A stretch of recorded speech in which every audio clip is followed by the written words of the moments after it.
Super बाजार cooperative Kankavli Sindhudurg जिल्ह्यातील एकमेव वातानुकूलित सुपर बाजार. पत्ता सुपर बाजार Mumbai Goa highway SM high school समोर कणकवली. आपल्या अतूट विश्वासामुळेच आम्ही 25व्या वर्षात पदार्पण करतोय. ही सगळी कामं जे तुम्ही बघता आता घंटा गाडी असेल किंवा आम्ही आता प्लास्टिक निर्मूलनासाठी काही मशीन दिलेल्या आहेत, काही जे महत्वाची विकास कामाचं आपण लोकार्पण केलं. तिथे योगा सेंटर बांध स्पॉट मला खरंच आवडला. डायरेक्ट जंगलामध्ये घेऊन बसवलेला आहे. म्हणजे योगा करण्यासाठी अतिशय उत्तम स्पॉट आमच्या नगरपालिकेने शोधलेला आहे. खरं म्हटलं तर योगा करण्याची सुरुवात मॅडम आपल्या बीजेपी शिवसेनेच्या लोकांना पहिलं पाठ जरा मन आणि डोकं जरा स्वस्थ एकदम साफ होऊन देतात. योगा केल्यानंतर कसं ब्रिदिंग चांगली होते, मनीजी मन जरा स्वच्छ होतात आणि मन चांगलं झालं तर पत्रकारांना बातम्या पण कमी भेटतात. आहे की बरोबर आहे ना मॅडम? मॅडम हो बोलले, मोहिनी मॅडम हो बोलल्या म्हणजे बरोबर. म्हणजे काय असं अशी काही सोय आमच्यासाठी केली ना तर तिथूनच सुरुवात ह्या योगा सेंटरची झाली पाहिजे.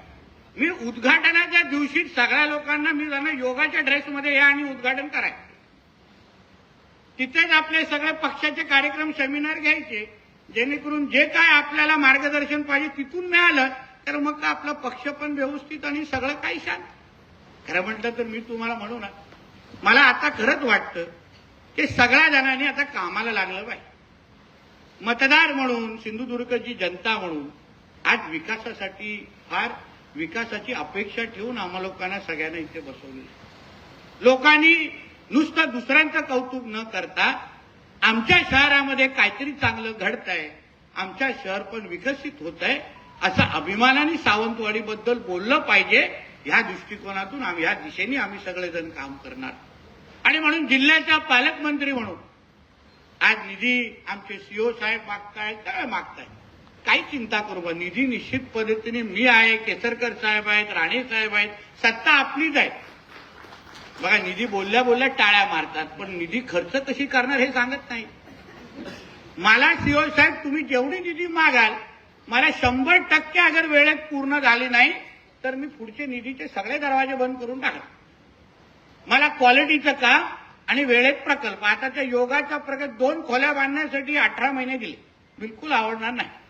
कामामध्ये पण शिस्त लागली पाहिजे, कामं वेळेत पूर्ण झाली पाहिजे आणि गेला मागची निधी पूर्ण खर्च झाल्यानंतरच पुढच्या निधीची अपेक्षा ठेवली पाहिजे. असा आमच्या सगळ्यांचा कारभार आहे. ह्याची पहिलं तुम्ही नोंद घेऊन ठेवा. आणि म्हणून कुठलाही प्रकल्प प्लॅन करण्या अगोदर मी आवर्जून तुम्हाला ह्या निमित्ताने सांगेन, प्रकल्पाची पूर्ण करण्याची तारीख ठरवा, व्यवस्थित प्रकल्प पूर्ण करा. मी तुम्हाला विश्वास देतो की आज ज्या पद्धतीने सावंतवाडीच्या शहराच्या नागरिकांनी आम्हाला ज्या पद्धतीने मतदानारूपी पाठिंबा दिलेला आहे, आशीर्वाद दिलाय, ह्या शहराचा एक चांगला आदर्श शहर आमच्या श्रद्धाताई आणि आमच्या सगळ्यांच्या नेतृत्वाखाली बनवल्याशिवाय आम्ही गप्प बसणार नाही.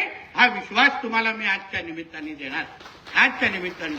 आणि म्हणून असंख्य विषय आहेत, चांगली कामं सरकार म्हणून आम्ही सगळेजण करतोय.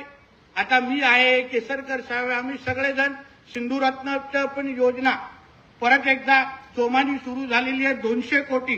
त्या योजनेसाठी राज्य सरकारने आदरणीय मुख्यमंत्री आणि उपमुख्यमंत्री आणि दोन्ही उपमुख्यमंत्री सगळ्या जणांनी उपलब्ध करून दिलेले आहे.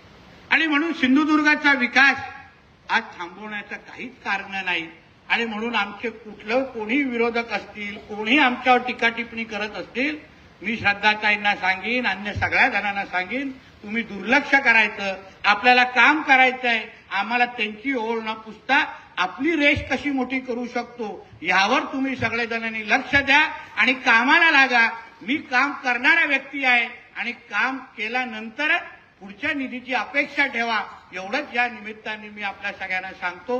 अतिशय चांगल्या कार्यक्रमासाठी आपण मला इथे बोलवलं.